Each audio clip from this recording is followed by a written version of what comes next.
Quanto às diretrizes básicas, o autor ele deve sempre dar crédito a todas as fontes que fundamentam diretamente seu trabalho. Toda citação em verbos de outro autor deve ser colocada entre aspas. Quando se resume um texto alheio, o autor deve procurar reproduzir o significado exato das ideias ou fatos apresentados pelo autor original, que deve ser citado. Quando em dúvida se um conceito ou fato é de conhecimento comum, não se deve deixar de fazer as citações adequadas. Quando o autor ele se submete a um manuscrito para uma publicação contendo informações, conclusões ou dados que já foram disseminados de uma forma significativa, por exemplo, apresentado em uma conferência de divulgação na internet, o autor deve indicar claramente aos editores e leitores a existência da divulgação prévia da informação. Se os resultados de um estudo único, complexo, podem ser apresentados como um todo coesivo, não é considerado ético que eles sejam fragmentados em manuscritos individuais. Para evitar qualquer caracterização de autoplágio, o uso de textos e trabalhos anteriores do próprio autor deve ser assinalado com as devidas referências e citações, isso aí é fato. O autor deve assegurar-se da correção de cada citação e de cada citação na bibliografia que corresponde a uma citação no texto do manuscrito. O autor deve dar crédito também aos autores que primeiro relataram a observação ou ideia que está sendo, então, apresentada por você. Quando você estiver descrevendo o trabalho de outros, o autor não deve confiar em um resumo secundário desse trabalho, o que pode levar a uma descrição falha do trabalho citado. Sempre que possível, consultar a literatura original. Em que seja de 1952, 1949, é sempre recomendado consultar a literatura original.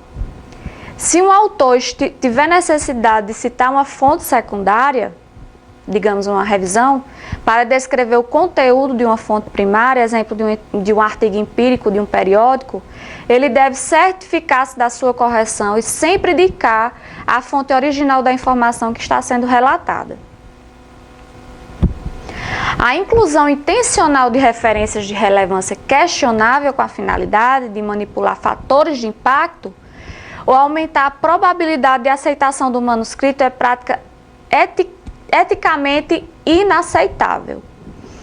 Quando for necessário utilizar informações de outra fonte, o autor deve escrever de tal modo que fique claro aos leitores quais ideias são suas e quais são oriundas das fontes consultadas.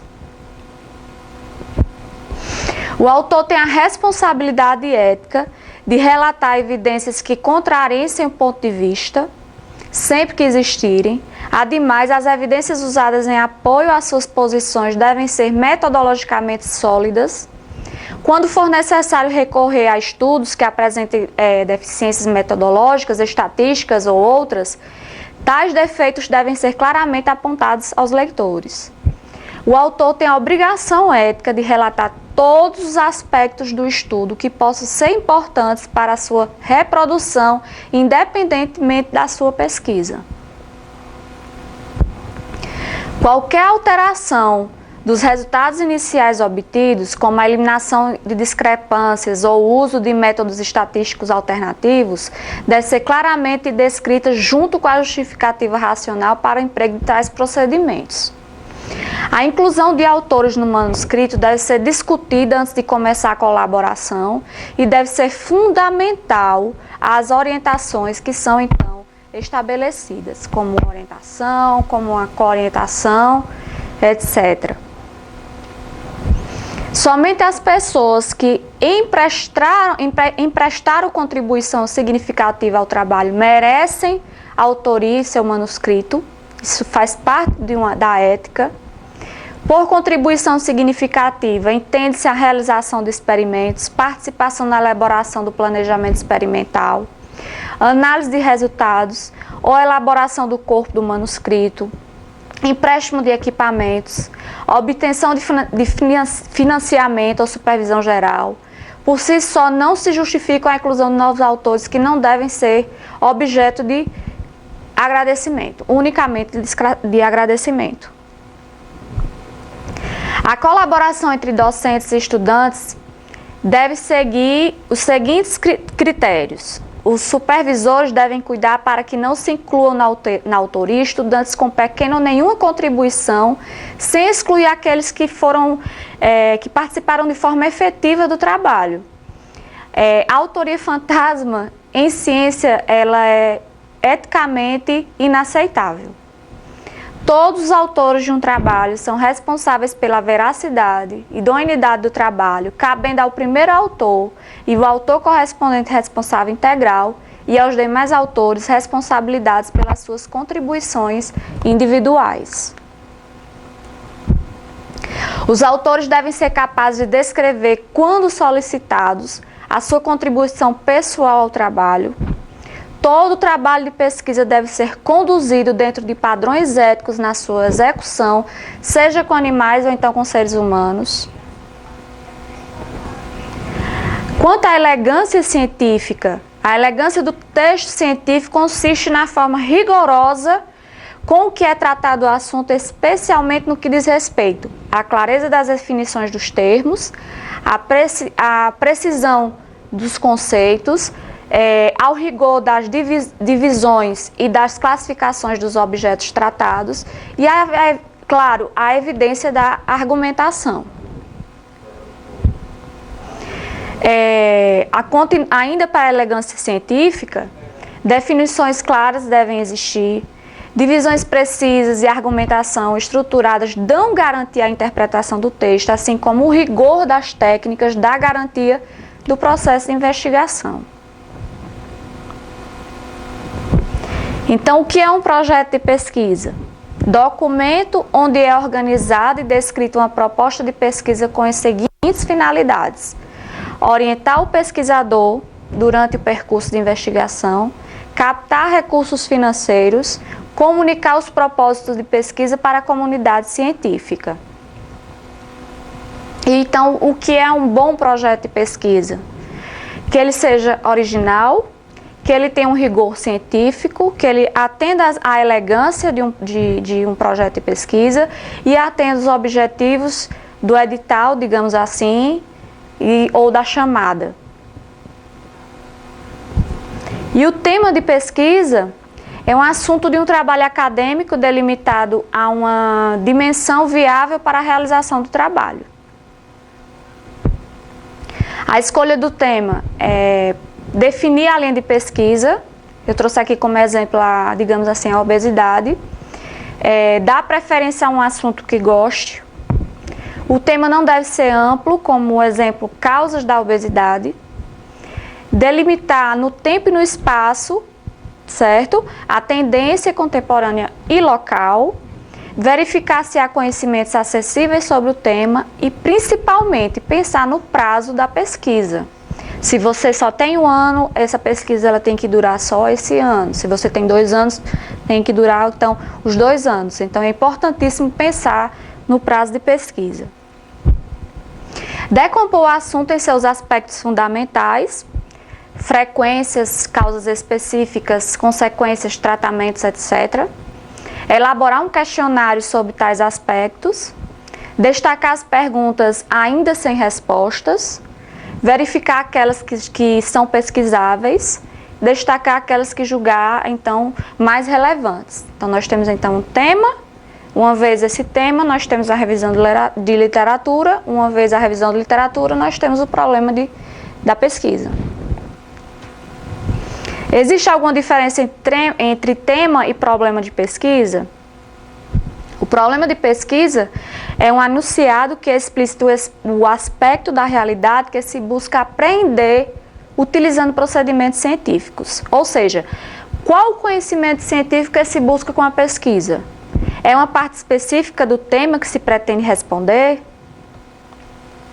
O problema de pesquisa também é chamado de problema científico, questão de pesquisa e pergunta de pesquisa. O problema da pesquisa, para finalmente nós chegarmos no tema da pesquisa, gera o quê? Conhecimento, conhecimento, conhecimento, conhecimento. Quanto mais conhecimento, mais importante será a resposta do seu tema de pesquisa, do seu trabalho. As orientações práticas para a formulação de um problema de pesquisa. O problema deve ser formulado com uma pergunta. Por exemplo, qual a prevalência da obesidade entre funcionários dessa instituição? O que acontece com os funcionários obesos? Digamos que seja uma pouca precisão. A universidade está a favor ou contra não o uso de gorduras trans nos alimentos preparados que incrementa o percentual de calorias e de gorduras não insaturadas nos alimentos servidos em restaurantes da periferia da universidade. Isso significa que aqui pouca clareza, claro. Qual o melhor programa para a redução de anemia em crianças? É extremamente empírico, quer dizer, desculpe, não é empírico. É preferível quais os principais aspectos a serem considerados nos programas de redução de anemia em crianças, ou seja, saber fazer a pergunta também é uma coisa extremamente importante no seu projeto de pesquisa. O problema deve ser susceptível a uma solução, né? Essa instituição está preparada a tratar a obesidade dos seus funcionários? Quais são as causas da obesidade? Um tema extremamente amplo. E relação entre problema, pergunta e hipótese. Hipótese é a pergunta respondida de forma afirmativa. E é a suposição que se faz para explicar o que de fato se desconhece. Fica a dica. Não faça muitas perguntas. Número excessivo pode levar a dificuldades na execução do projeto. Não é o fato de que você não faça muitas perguntas, mas que você faça as perguntas certas para que você obtenha um excelente projeto de pesquisa. Eu tenho o meu problema de pesquisa e agora? Vou para o meu referencial teórico, minha pesquisa bibliográfica. De fato, varrer aonde tiver de periódico científico, de fotografias, de TCCs, de monografias, de dissertações, etc. É varrer aquele tema, já que eu já tenho um problema. O referencial teórico é um conhecimento fundamental de reconhecida credibilidade sobre o tema estudado, que serve como instrumento balizador da pesquisa. É uma teoria de base que serve de referência para a seleção dos procedimentos de pesquisa e para a análise dos resultados obtidos. Utilidade: facilita a formulação dos objetivos e hipóteses e fornece os elementos para definir os métodos e para a interpretação dos resultados, dos dados então obtidos. Se apresenta nos trabalhos, digamos assim, teses, dissertações ou monografias, nas seguintes formas: sistematizado com a seção de capítulo metodologia, do capítulo de metodologia, sistematizado em um capítulo então separado. Equívoco comum que ocorre: mencionar o autor sem descrever os pressupostos da teoria, ou vice-versa. Ainda para o referencial teórico, ele possui vários aspectos importantes, que é a teoria de base sobre o tema, revisão bibliográfica sobre o problema específico, definição de termos, relevância para a pesquisa. E depois, nós temos a justificativa. Por que realizar o estudo? Os objetivos. Para que realizar o estudo? Verbo sempre no infinitivo. Hipóteses, o que eu acho que vou encontrar? Definir antes do estudo, baseado no referencial teórico, uma hipótese para cada objetivo. São escritos então como afirmações e o equívoco comum é a inconsistência entre problema de pesquisa, objetivos e hipóteses. Eles têm que estar extremamente entrelaçados. E daí? O que direciona um projeto? Qual a pergunta da pesquisa que gera então finalmente o objetivo e hipótese? Qual o tipo de estudo quantitativo? Como pretende avaliar as minhas variáveis, categóricas ou então numéricas? Comparações entre grupos, não análise descritiva, sim testes de hipóteses, onde analiso programa estatístico, como apresentar os resultados em tabelas e ou então gráficos. A estrutura de um projeto, caracterização do problema, que é o estado da arte, objetivos e métodos, materiais e métodos, metodologia e estratégia de ação, resultados e impactos esperados, riscos e dificuldades, cronograma de execução, orçamento, contrapartida e referências bibliográficas. Resultados e impactos. A diferença entre resultados e os impactos esperados é o seguinte: nós temos então um projeto que, com o passar do tempo, vamos ter o resultado em anos distintos, digamos assim, e finalmente vamos chegar em um determinado impacto. Observado. Uma vez observado, nós temos então os dados. Uma vez esses dados, nós temos então a informação. Uma vez a informação, vamos gerar o quê? O conhecimento, que é a finalidade primordial. E os tipos de conhecimento? Nós temos o conhecimento popular, conhecimento científico, conhecimento filosófico e conhecimento religioso. Vamos levar em consideração o conhecimento científico, que ele é um produto resultante da investigação científica, surge da necessidade de encontrar soluções para problemas de ordem prática da vida diária, senso comum, do desejo de fornecer explicações sistemáticas que possam ser testadas e criticadas através de provas empíricas e da discussão intersubjetiva. Eu trouxe aqui para vocês um modelo multicíclico do fluxo de um trabalho de pesquisa. Nós vamos ter, então, sempre batendo nessa tecla, a preparação, a descoberta, a análise, a redação, a publicação, a divulgação e, finalmente, a avaliação.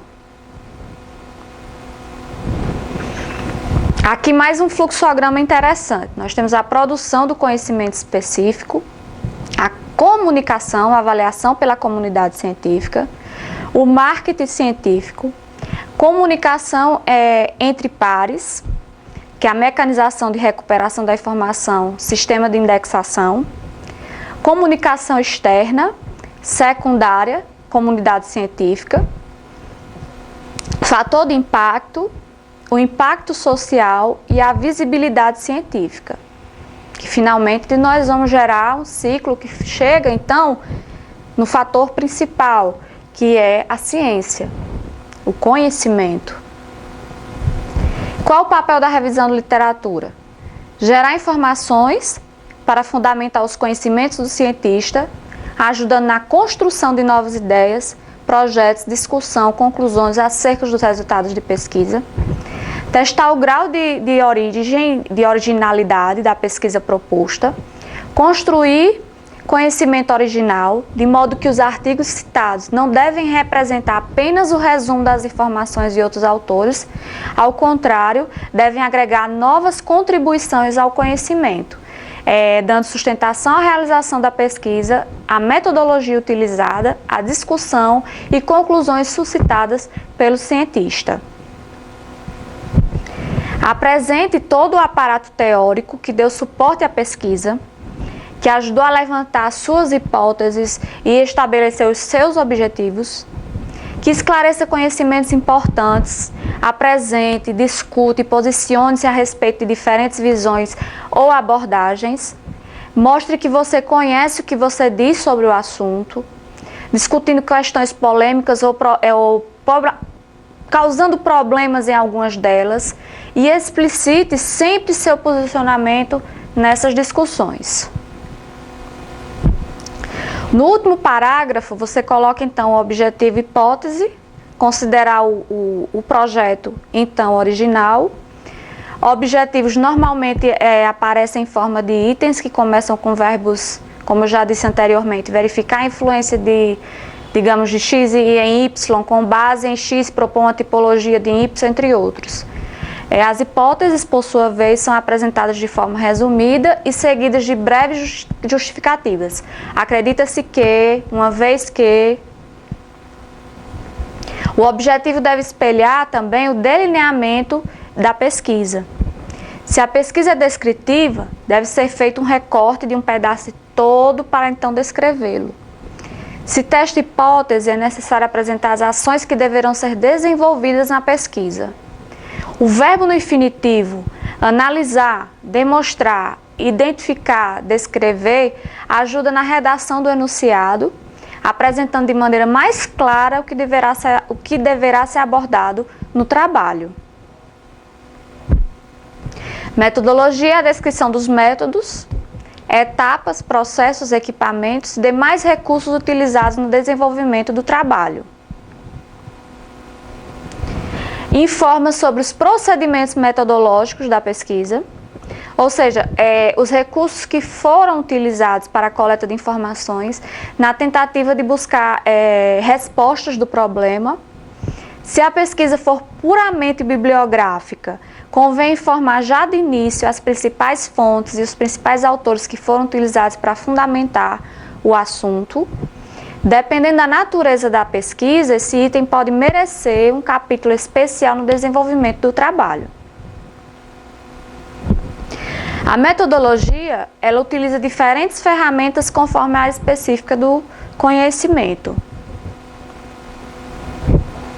O material e métodos sempre levar em consideração que é o material, não os materiais e métodos. Material e método é uma parte muito importante na ciência empírica, uma vez que revela a adequação, confiabilidade dos resultados então obtidos. Inclui uma série de detalhes que pode tornar o texto não muito interessante, assim como torná-lo extremamente atrativo. Uma sequência lógica inclui então a amostragem, o delineamento, que podemos também citar como delineamento experimental, procedimentos específicos, análise de dados, que nesse caso seria novamente as análises estatísticas.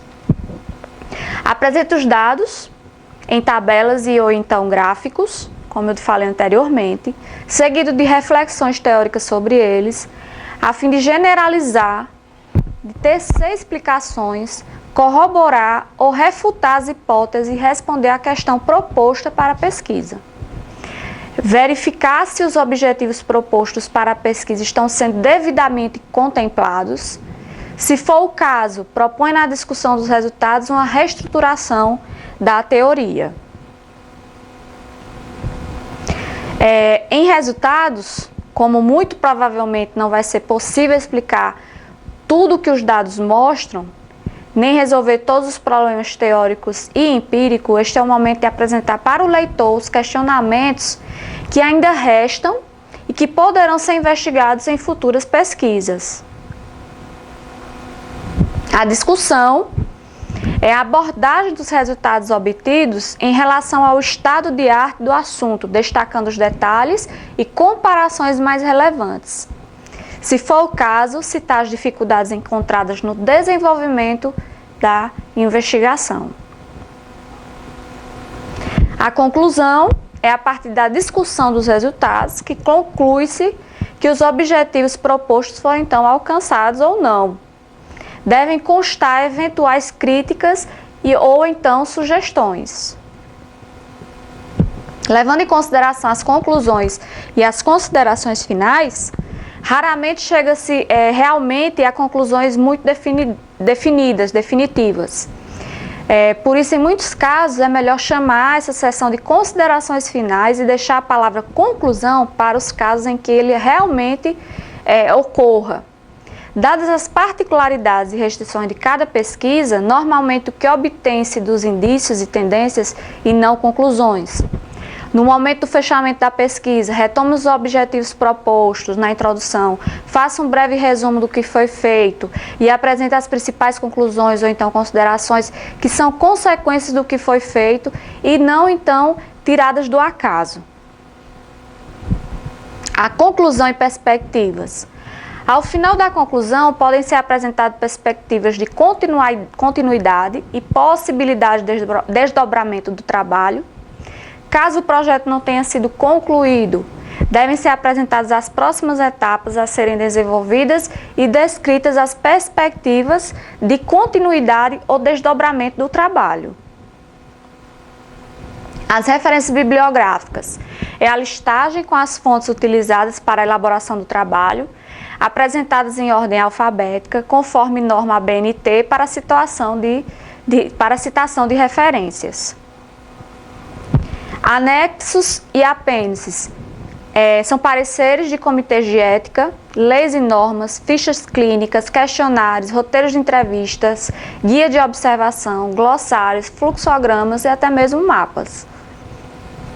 E a diferença entre anexo e apêndice, que o anexo é o documento ou texto não elaborado pelo autor, enquanto que o apêndice é o documento ou texto elaborado pelo autor.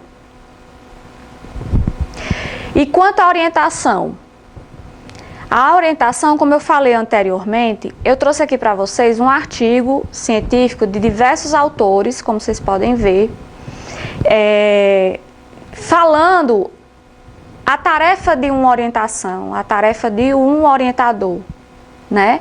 Então, antes de qualquer coisa, é necessária uma questão de afinidade com o orientador. A linha de pesquisa do orientador se corrobora com a sua vontade, com a sua necessidade, com a sua ideologia. Porque senão as coisas realmente não vão andar conforme o previsto, já que você sabe que você tem uma data prevista para concluir. Então, alguns orientadores, eles se dedicam, aqui, esse artigo ele trouxe de forma negativa uma orientação. Eles se dedicam insuficientemente para realizar uma tarefa de orientação. Então, muitos orientadores, por conta dessa deficiência, eles lançam mão da orientação propriamente dita para uma co-orientação. A orientação é frequentemente inadequada em questão de horário, em questão de dias, se você vai ter que trabalhar no fim de semana, se você precisa desse orientador no fim de semana. É extremamente complicado. A orientação, como tarefa bastante difícil, ela requer uma combinação sutil de habilidades, requer certo e considerável grau de empatia entre as partes, isso é fato. A evasão e o abandono das atividades de dissertação ou tese estariam ligados a problemas, digamos, emocionais, isolamento e sentimentos de solidão dos estudantes. A autocracia, que domina as relações dentro dos programas de pós-graduação, dificulta o relacionamento eficaz entre o orientador e o orientando. O processo de construção de relações democráticas ainda sofre os efeitos de atitudes e comportamentos de forma totalmente oposta, tanto do orientador quanto do orientando. Então, de fato, como eu falei que eu trouxe para vocês de forma extremamente, digamos, os problemas, né, que são então lançados entre o orientador e o orientando, é necessário que exista acessibilidade, o acesso entre o aluno e o orientador. De fato, deve haver essa condução, essa linha de troca tem que existir entre o orientador e o orientando. Que trouxe até o título do trabalho, para quem tiver interesse. E o significado de ABNT, já falei anteriormente que as normas elas devem ser seguidas conforme a ABNT, e a ABNT significa Associação Brasileira de Normas Técnicas, um órgão privado e sem fins lucrativos que se destina a padronizar as técnicas de produção feitas no país. A normalização técnica dos produtos científicos e tecnológicos documentais é fundamental para a total e ampla compreensão e identificação dos mesmos. A Associação Brasileira de Normas Técnicas foi fundada em 28 de setembro de 1940 e consiste em um dos membros fundadores da Organização Internacional de Normalização, ISO, da Comissão Pan-Americana de Normas Técnicas e da Associação Mercosul de Normatização. A ABNT ela é responsável por elaborar normas brasileiras de produções de textos acadêmicos e científicos. As normas da ABNT costumam ser utilizadas como padrão para a produção de teses, ações acadêmicas, como trabalho e conclusão de curso, que deve ser feito pela maioria dos alunos quando finalizam os cursos de ensino superior no Brasil, como o caso de vocês. Cada norma brasileira se destina a uma característica específica da produção acadêmica, científica. Por exemplo, cada técnica aprovada e publicada pela ABNT possui um código específico, normalmente iniciado pela sigla NBR. Aqui nós temos as siglas NBR. A 14724, ela informa para a elaboração de teses, dissertações, trabalhos de conclusão de cursos. A 6022, informações para artigos em publicações periódicas, científicas impressas. A 15287, informação e documentação a respeito de projeto de pesquisa. A 6023, critérios e ordens em relação a referências a respeito da transcrição e informações a serem retiradas de documento ou de outras fontes de informação. A 10520, informações sobre a citação em documentos. E a 6028, informações sobre requisitos para apresentação de resumos e redações. Então, conclui que não fazer, é o que eu estou trazendo para vocês.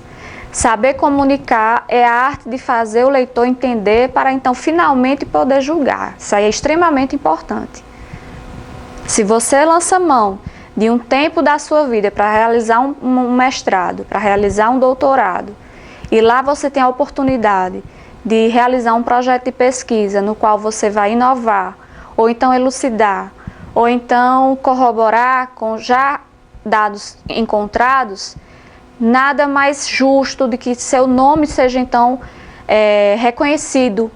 E para que ele seja reconhecido, ele tem que ser divulgado. Eu trouxe aqui para vocês alguns dos portais de periódicos, extremamente importantes, esse da CAPES, a Cielo, a PubMed, a Web of Science, a Biblioteca Virtual. São alguns periódicos que as pessoas costumam ir em busca para realizar então seu referencial teórico. Então, se uma pessoa está fazendo uma pesquisa que digamos que seja semelhante à sua, ele vai procurar, digamos assim, no periódico CAPES, está lá seu nome vai ser então citado no trabalho dessa pessoa. E assim sucessivamente.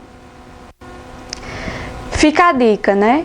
Leia muito. Quando achar que já leu muito, leia mais ainda.